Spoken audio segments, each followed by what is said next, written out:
ವಿದ್ಯಾರ್ಥಿಗಳೇ, ಎಲ್ಲರಿಗೂ ಗೋಲ್ ಬೋರ್ಡ್ ಎಜು ನ್ಯೂಸ್ಗೆ ಸ್ವಾಗತ. ಈ ಒಂದು ವಿಡಿಯೋದಲ್ಲಿ ಆದರ್ಶ ವಿದ್ಯಾಲಯ ಪ್ರವೇಶ ಪರೀಕ್ಷೆ 2024 ಮತ್ತು 25ನೇ ಸಾಲಿನ ಪ್ರವೇಶ ಪರೀಕ್ಷೆ ಇನ್ನೇನು ಕೆಲವೇ ದಿನಗಳು ಬಾಕಿ ಉಳಿದಿದ್ದು, ಆ ಕಾರಣಕ್ಕಾಗಿ ತಮಗೆ ಇವತ್ತು ವಿಜ್ಞಾನ ವಿಷಯದ ಕೆಲವೊಂದಿಷ್ಟು ಪ್ರಶ್ನೆಗಳನ್ನ ತಮಗೆ ತಿಳಿಸ್ಕೊಡ್ತೀನಿ.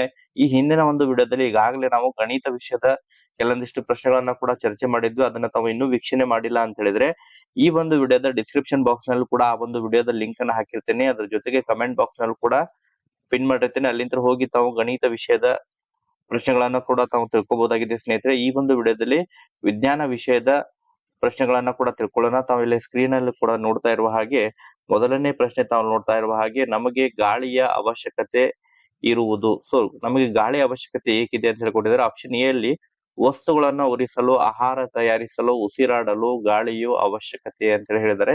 ಇಲ್ಲಿ ವಸ್ತುಗಳು ಉರಿಯಲಿಕ್ಕೆ ಗಾಳಿಯ ಅವಶ್ಯಕತೆ ಇದೆ. ನೆಕ್ಸ್ಟ್ ಆಹಾರ ತಯಾರಿಸಲು ಕೂಡ ಗಾಳಿಯ ಅವಶ್ಯಕತೆ ಸೊ ಇಲ್ಲಿ ಬರಂಗಿಲ್ಲ. ಇದು ಉಸಿರಾಡಲು ಗಾಳಿಯ ಅವಶ್ಯಕತೆ ಇದೆ. ನೆಕ್ಸ್ಟ್ ಆಪ್ಷನ್ ಬಿ ಅಲ್ಲಿ ಸೆಕೆಯನ್ನು ತೆಗೆದುಕೊಳ್ಳಲು ಅಂತ ಹೇಳ್ಕೊಟ್ಟಿದ್ದಾರೆ. ಉಸಿರಾಡಲು ಗಾಳಿಯ ಅವಶ್ಯಕತೆ, ಉಸಿರಾಡಲು ಗಾಳಿಯ ಅವಶ್ಯಕತೆ ಇದೆ, ಬಟ್ ಇದನ್ನ ಕ್ಯಾನ್ಸಲ್ ಆಗುತ್ತೆ ಇಲ್ಲಿ. ನೆಕ್ಸ್ಟ್ ಸೈಕಲ್ ತುಳಿಯಲು, ಇದು ಕೂಡ ಇಲ್ಲಿ ಕ್ಯಾನ್ಸಲ್ ಆಗುತ್ತೆ. ಆಹಾರ ತಯಾರಿಸಲು ಗಾಳಿಯ ಅವಶ್ಯಕತೆ ಇಲ್ಲೂ ಕೂಡ ಕ್ಯಾನ್ಸಲ್ ಆಗುತ್ತೆ. ನೆಕ್ಸ್ಟ್ ಇಲ್ಲಿ ತಾವು ನೋಡ್ತಾ ಇರುವ ಹಾಗೆ, ನಾವು ಉಸಿರಾಡಲು, ಉಸಿರಾಡಿಸ್ಲಿಕ್ಕೆ ಗಾಳಿಯ ಅವಶ್ಯಕತೆ ಇದೆ. ವಸ್ತುಗಳು ಕೂಡ ಉರಿಲಿಕ್ಕೆ ಗಾಳಿಯ ಅವಶ್ಯಕತೆ ಇದೆ. ಅದಾದ ನಂತರ ಶಬ್ದಗಳ ಪ್ರಸಾರಕ್ಕೂ ಕೂಡ ಗಾಳಿಯ ಅವಶ್ಯಕತೆ ಇದೆ. ಸೊ ಇಲ್ಲಿ ಆಪ್ಷನ್ ಡಿ ಇದಕ್ಕೆ ಸರಿಯಾದಂತಹ ಉತ್ತರ ಬರುತ್ತೆ ಸ್ನೇಹಿತರೆ. ನೆಕ್ಸ್ಟ್ ಅದೇ ರೀತಿ ಎರಡನೇ ಪ್ರಶ್ನೆಯನ್ನ ಸಾಲ್ವ್ ಮಾಡೋಣ. ಇಲ್ಲಿ ಎರಡನೇ ಪ್ರಶ್ನೆಯಲ್ಲಿ ತಾವು ನೋಡ್ತಾ ಇರುವ ಹಾಗೆ, ಯಾವ ಸಂದರ್ಭದಲ್ಲಿ ರೈತರು ತೂರುವಿಕೆ ವಿಧಾನವನ್ನು ಬಳಸುತ್ತಾರೆ ಅಂತ ಹೇಳಿ ಕೊಟ್ಟಿದ್ದಾರೆ.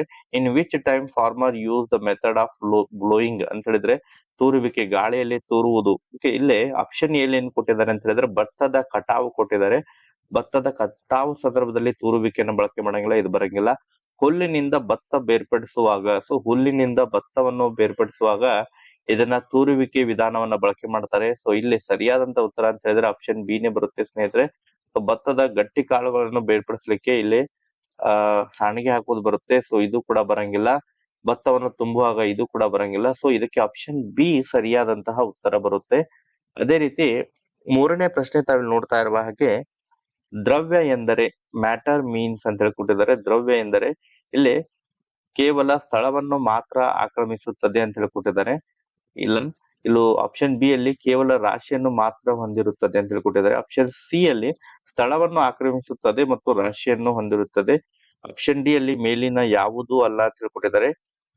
ಇಲ್ಲಿ ಸರಿಯಾದಂತಹ ಉತ್ತರ ಅಂತ ಹೇಳಿದ್ರೆ ಸ್ಥಳವನ್ನು ಆಕ್ರಮಿಸುತ್ತದೆ ಮತ್ತು ರಾಶಿಯನ್ನು ಹೊಂದಿರುತ್ತದೆ. ಆಪ್ಷನ್ ಸಿ ಇದಕ್ಕೆ ಸರಿಯಾದಂತಹ ಉತ್ತರ ಬರುತ್ತೆ. ನೆಕ್ಸ್ಟ್ ಅದೇ ರೀತಿ ನಾಲ್ಕನೇ ಪ್ರಶ್ನೆಯನ್ನ ಸಾಲ್ವ್ ಮಾಡೋಣ.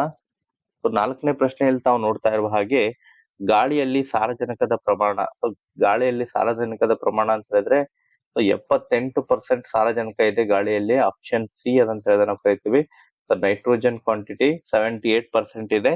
ನೆಕ್ಸ್ಟ್ ಅದೇ ರೀತಿ ಐದನೇ ಪ್ರಶ್ನೆ, ಇವುಗಳಲ್ಲಿ ಅನಿಲ ರೂಪದ ಇಂಧನ ಅಂತ ಹೇಳಿ ಕೊಟ್ಟಿದ್ದಾರೆ. ಲಿಕ್ವಿಡ್ ಫ್ಯೂವಿಲ್ ಅಂತ ಹೇಳಿ ಕೊಟ್ಟಿದ್ದಾರೆ.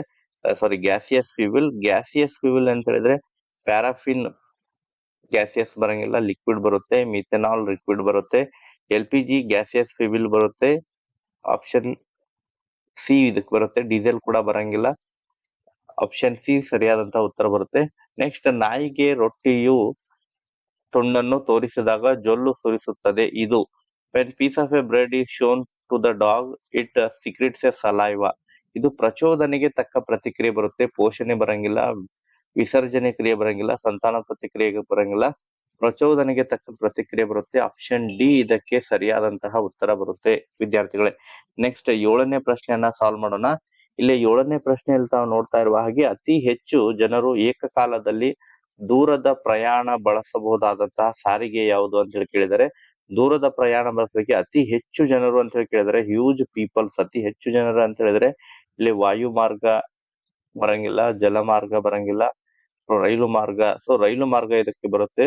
ಅತಿ ಹೆಚ್ಚು ಜನರು ಏಕಕಾಲದಲ್ಲಿ ದೂರದಲ್ಲಿ ಪ್ರಯಾಣ ಬಳಸಬೇಕಾದಂತಹ ಸಾರಿಗೆ ಅಂತ ಹೇಳಿದ್ರೆ ರೈಲು ಮಾರ್ಗ ಬರುತ್ತೆ. ಆಪ್ಷನ್ ಸಿ ಇದಕ್ಕೆ ಸರಿಯಾದಂತಹ ಉತ್ತರ ಬರುತ್ತೆ. ನೆಕ್ಸ್ಟ್ ಅದೇ ರೀತಿ ಎಂಟನೇ ಪ್ರಶ್ನೆಯಲ್ಲಿ ನಾವು ನೋಡ್ತಾ ಇರುವ ಹಾಗೆ, ಇವುಗಳಲ್ಲಿ ಭ್ರಮಣ ಚಲನೆಗೆ ಒಂದು ಉದಾಹರಣೆ ಅಂತ ಹೇಳ್ಕೊಟ್ಟಿದ್ದಾರೆ. Rotatory motion. ಭ್ರಮಣ ಚಲನೆ ಅಂದ್ರೆ ಇದು ತನ್ನ ಸುತ್ತಲೂ ಸುತ್ತಾಡುವಂತಹ ಚಲನೆಯನ್ನ ನಾವು ಭ್ರಮಣ ಚಲನೆ ಅಂತ ಹೇಳಿ ಕರಿತೀವಿ. ಒಂದು ಕಾಯದ ಸುತ್ತ ಮತ್ತೊಂದು ಕಾಯ ಸುತ್ತ ಹಾಕೋದನ್ನ ನಾವು ಪರಿಭ್ರಮಣ ಚಲನೆ ಅಂತ ಹೇಳಿ ಕರಿತೀವಿ. ಇಲ್ಲೇ ಸೂರ್ಯನ ಸುತ್ತ ಭೂಮಿ ಚಲನೆ ಅಂದ್ರೆ ಇದು ಪರಿಭ್ರಮಣ, ಅಂದ್ರೆ ಒಂದು ಕಾಯದ ಸುತ್ತ ಮತ್ತೊಂದು ಕಾಯ ಸುತ್ತಾಗೋದು ಪರಿಭ್ರಮಣ ಬರುತ್ತೆ. ಭೂಮಿಯ ದೈನಂದಿನ ಚಲನೆ, ಭೂಮಿ ತನ್ನ ಸುತ್ತ ಹಾಕೋದ್ರಿಂದ ದೈನಂದಿನ ಚಲನೆ ಉಂಟಾಗುತ್ತೆ. ಸೊ ಆ ಕಾರಣಕ್ಕಾಗಿ ಇದು ರೊಟೇಟರಿ ಮೋಷನ್, ಭ್ರಮಣ ಚಲನೆಗೆ ಉದಾಹರಣೆ ಅಂತ ಹೇಳಿದ್ರೆ ಆಪ್ಷನ್ ಬಿ ಬರುತ್ತೆ. ಇಲ್ಲ ಭೂಮಿಯ ಸುತ್ತ ಚಂದ್ರ ಅಂತ ಹೇಳಿದ್ರೆ ಒಂದು ಕಾಯದ ಸುತ್ತ ಮತ್ತೊಂದು ಕಾಯ ಬರುತ್ತೆ, ಅದು ಪರಿಭ್ರಮಣ ಚಲನೆಗೆ ಉದಾಹರಣೆ ಬರುತ್ತೆ, ಇದು ಕೂಡ ಬರಂಗಿಲ್ಲ. ಸೌರವ್ಯೂಹದಲ್ಲಿ ಗ್ರಹಗಳ ಚಲನೆ ಅಂದ್ರೆ ಸೂರ್ಯನ ಸುತ್ತಾಗ್ತಾ ಇರ್ತವೆ, ಅದು ಕೂಡ ಬರಂಗಿಲ್ಲ. ಸೊ ಆ ಕಾರಣಕ್ಕಾಗಿ ಭೂಮಿಯ ದೈನಂದಿನ ಚಲನೆ ಆಪ್ಷನ್ ಬಿ ಇದಕ್ಕೆ ಸರಿಯಾದಂತಹ ಉತ್ತರ ಬರುತ್ತೆ.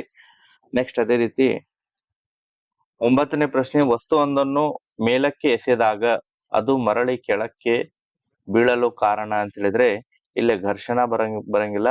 ಆಪ್ಷನ್ ಬಿ ಅಲ್ಲಿ ಗುರುತ್ವಾಕರ್ಷಣ ಬಲ, ಗ್ರಾವಿಟೇಷನಲ್ ಫೋರ್ಸ್ ಕಾರಣ. ಯಾವ್ದಾದ್ರು ವಸ್ತುವನ್ನು ತಾವು ಮೇಲಕ್ಕೆ ಚೆಲ್ಲಿದ್ರೆ ಅದು ಕೆಳಮುಖವಾಗಿ ಬರುತ್ತೆ, ಅದನ್ನ ನಾವು ಗ್ರಾವಿಟೇಷನಲ್ ಫೋರ್ಸ್ ಅಂತ ಹೇಳಿ ಕರಿತೀವಿ, ಗುರುತ್ವಾಕರ್ಷಣ ಬರುತ್ತೆ. ನೆಕ್ಸ್ಟ್ 10ನೇ ಪ್ರಶ್ನೆ,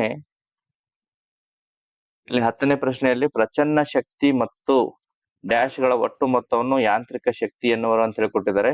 ಇಲ್ಲಿ ಆಪ್ಷನ್ ಎ ಅಲ್ಲಿ ಚಲನ ಶಕ್ತಿ ಕೊಟ್ಟಿದ್ದಾರೆ. Potential energy plus kinetic energy ಅಂತ ಹೇಳಿ ಕರಿತೀವಿ ನಾವು ಚಲನ ಶಕ್ತಿ. ಪ್ರಚನ್ನ ಶಕ್ತಿ ಪ್ಲಸ್ ಚಲನ ಶಕ್ತಿ, ಇಲ್ಲಿ ಚಲನ ಶಕ್ತಿ ಬರುತ್ತೆ. ಚಲನ ಶಕ್ತಿ ಒಟ್ಟು ಮೊತ್ತವನ್ನು ನಾವು ಯಾಂತ್ರಿಕ ಶಕ್ತಿ ಅಂತ ಹೇಳಿ ಕರಿತೀವಿ, ಮೆಕ್ಯಾನಿಕಲ್ ಎನರ್ಜಿ ಅಂತ ಹೇಳಿ ನಾವು ಅದನ್ನ ಕರಿತೀವಿ.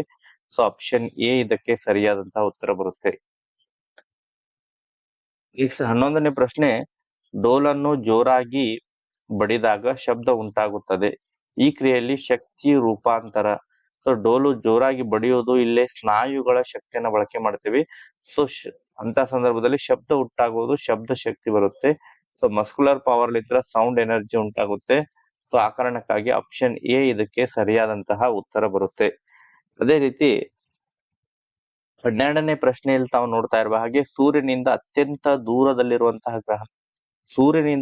ದೂರದಲ್ಲಿರುವಂತಹ ಗ್ರಹ ಅಂತ ಹೇಳಿದ್ರೆ ಭೂಮಿ 3ನೇ ಗ್ರಹ ಬರುತ್ತೆ, ಗುರು ಬರಂಗಿಲ್ಲ, ಶನಿ ಬರಂಗಿಲ್ಲ, ನೆಪ್ಚೂನ್ ಬರುತ್ತೆ. ಆಪ್ಷನ್ ಡಿ ಇಲ್ಲಿ ಸರಿಯಾದಂತಹ ಉತ್ತರ ಬರುತ್ತೆ. ನೆಕ್ಸ್ಟ್ ಅದೇ ರೀತಿ 13ನೇ ಪ್ರಶ್ನೆ, ಇಲ್ಲಿ ಕೊಟ್ಟಿರುವಂತಹ ಆಯ್ಕೆಗಳ ಮನೆಗಳಲ್ಲಿ ಯಾವುದು ಬಲಿಷ್ಠ ಹಾಗೂ ಸುರಕ್ಷಿತವಾಗಿದೆ ಅಂತ ಹೇಳಿ ಕೊಟ್ಟಿದ್ದಾರೆ. ಯಾವುದು ಬಲಿಷ್ಠನೂ ಇರಬೇಕು ಮತ್ತು ಸುರಕ್ಷಿತವಾಗಿರ್ಬೇಕು. ಗುಡಾರ ಮನೆ ಸುರಕ್ಷಿತ ಅಲ್ಲ, ವೃಕ್ಷ ಮನೆಯೂ ಕೂಡ ಸುರಕ್ಷಿತ ಅಲ್ಲ, ಗುಡಿಸಲು ಮನೆಯೂ ಅಲ್ಲ. ಸೊ ಪಕ್ಕಾ ಮನೆ, ಆಪ್ಷನ್ ಡಿ ಇಲ್ಲಿ ಸರಿಯಾದಂತಹ ಉತ್ತರ ಬರುತ್ತೆ. ನೆಕ್ಸ್ಟ್ ಅದೇ ರೀತಿ 14ನೇ ಪ್ರಶ್ನೆ, ಮಳೆಯ ಪ್ರಮಾಣ 200 ಸೆಂಟಿಮೀಟರ್ ನಿಂದ 400 ಸೆಂಟಿಮೀಟರ್ ವರೆಗೆ ಇರುವಂತಹ ಭೂ ಆವಾಸದ ವಿಧ ಯಾವುದು ಅಂತ ಹೇಳಿ ಕೇಳಿದ್ದಾರೆ. Which is the type of earth habitats which has the rain range is 200 centimeter to 400 centimeter. ಇಲ್ಲಿ ಅರಣ್ಯ ಕೊಟ್ಟಿದ್ದಾರೆ, ಹುಲ್ಲುಗಾವಲು ಕೊಟ್ಟಿದ್ದಾರೆ, ನೆಕ್ಸ್ಟ್ ಮರುಭೂಮಿ ಕೊಟ್ಟಿದ್ದಾರೆ, ಬಯಲು ಭೂಮಿ ಕೊಟ್ಟಿದ್ದಾರೆ. ಮರುಭೂಮಿ ಬರಂಗಿಲ್ಲ, ಬಯಲು ಭೂಮಿ ಬರಂಗಿಲ್ಲ. ಸೊ ಗ್ರೀನ್ ಲ್ಯಾಂಡ್ ನಲ್ಲಿ ಹೆಚ್ಚಿರುತ್ತೆ, ಸೊ ಅರಣ್ಯ ಬರುತ್ತೆ. ಆಪ್ಷನ್ ಎ ಇದಕ್ಕೆ ಸರಿಯಾದಂತಹ ಉತ್ತರ ಬರುತ್ತೆ. ನೆಕ್ಸ್ಟ್ ಅದೇ ರೀತಿ 15ನೇ ಪ್ರಶ್ನೆ, ಸಸ್ಯಗಳಲ್ಲಿ ಸಂತಾನೋತ್ಪತ್ತಿ ಕಾರ್ಯವನ್ನು ನಿರ್ವಹಿಸುವಂತಹ ಭಾಗ, ಸಂತಾನೋತ್ಪತ್ತಿ ರಿಪ್ರೊಡಕ್ಟಿವ್ ಪಾರ್ಟ್ ಅಂತೇಳಿ ನಾವೇನು ಕರಿತೀವಿ, ಹೂವು ಬರುತ್ತೆ. ಆಪ್ಷನ್ ಎ ಇದಕ್ಕೆ ಸರಿಯಾದಂತಹ ಉತ್ತರ ಬರುತ್ತೆ. ನೆಕ್ಸ್ಟ್ ಅದೇ ರೀತಿ 16ನೇ ಪ್ರಶ್ನೆ, 2 ಅಥವಾ ಹೆಚ್ಚು ಧಾತುಗಳು ನಿರ್ದಿಷ್ಟ ಅನುಪಾತದ ರಾಸಾಯನಿಕ ಸಂಯೋಗವೇ, ನಾವು ಅದನ್ನ ಧಾತು ಅಂತ ಹೇಳಿ ಕರಂಗಿಲ್ಲ, ಸಂಯುಕ್ತ ವಸ್ತು ಅಂತ ಹೇಳಿ ಕರಿತೀವಿ, ಮಿಶ್ರಣ ಕರಂಗಿಲ್ಲ, ಅಣು ಬರಂಗಿಲ್ಲ. ಆಪ್ಷನ್ ಬಿ ಇದಕ್ಕೆ ಸರಿಯಾದಂತಹ ಉತ್ತರ ಬರುತ್ತೆ. ಓಕೆ ವಿದ್ಯಾರ್ಥಿಗಳೇ, ಮುಂದಿನ ಒಂದು ವಿಡಿಯೋದಲ್ಲಿ ಸಮಾಜ ವಿಜ್ಞಾನದ ಪ್ರಶ್ನೆಗಳನ್ನು ಕೂಡ ಮುಂದಿನ ಒಂದು ವಿಡಿಯೋದಲ್ಲಿ ಕೂಡ ತಿಳಿಸ್ಕೊಡ್ತೀನಿ. ಈ ಒಂದು ವಿಡಿಯೋದಲ್ಲಿ ಇಷ್ಟೇ ಇನ್ಫಾರ್ಮೇಶನ್ ಇರೋದು. Okay, thank you for watching this video.